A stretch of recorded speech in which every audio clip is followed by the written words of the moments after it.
اخباركم؟ رجعت وياكم فيديو جديد علامات ما لحقت اشوف لكم الزرف اللي كان بهذا الدعاميه مال هوندا بايلوت. المهم احكي لكم عليها. كان هنا بيها زرف فجاب لها قطعه بلاستيك وحطها ومعجنها، هسه جاي يصفيها يحطها وان شاء الله تكبر هم راح نشوف لكم اياها. مثل ما جاي هسه تشوفون الشغل هذا كل هذا المعجون وما شنو. المهم راح يحكه ويصفيها ويخلصها ومن راح يرش الصبغ راح يبين فد شيء لم يكن، بين شغل معدل 100% كأنه اصلا ماكو هالمعجون ولا اي شيء. وهم راح اصور لكم السياره بعدين شكلها وهذا معه حساسات معه بالدعاميه. الدعاميه غالي،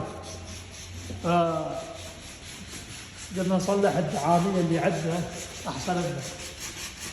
ما تكلف، بس تكلف التعب اللي انت جاي تسويه. يعني هذا خطيه كلها تراب بلاعبه، بس شو يسوي؟ دعاميه غاليه. فقلنا درب الترقيع نرقعها كأنك جاي ترقع تكرم حذاء. المهم تحياتي والسلام، من تخلص راح اشوف لكم اياها. نعود بعد الفاصل. سلام. شلونكم؟ شغبالكم؟ رجعت وياكم فيديو جديد. هاي الدعامية يلي شوفت لكم اياها قبل هذا شلون كان وهسه شلون صار. هاي بعد ما حك المعجون صفاه وعدلها طلعت هيجي. هسه ورا هذا راح ننشف الدعامية ويسوي الصبغة. هذا هسه الأساس. ورا ما خلص الأساس غسلها، وورا الغسل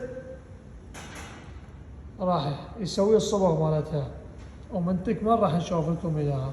هاي هيجي كانت، شوفوا شلون كان. هيجي كان، هيجي كان وبعدين هيك وهسه هيك صار. وورا هذا هم راح اصور لكم وراح اشوف لكم اياها. ماشي شباب؟ ادعمونا القناة، سووا لنا لايكات واكتبوا لنا قولوا اذا الشغل عجبكم او لا. يلا شلونكم؟ شغبالكم؟ رجعت وياكم فيديو جديد اللي هو الدعامية اللي حكينا عليها قبل.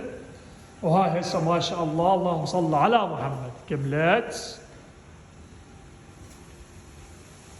مثل ما جاي تشوفون بالباكيت، ولا كأنه كان مكسور وما مكسور.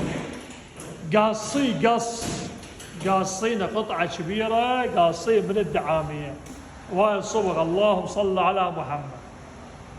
رجعات بلادي أصلي شيء لم يكن. رجع هيك. يلا إذا حبيتوا اكتبوا لي، ادعموا القناة وشجعونا أكثر حتى ننزل لكم أكثر. تحياتي.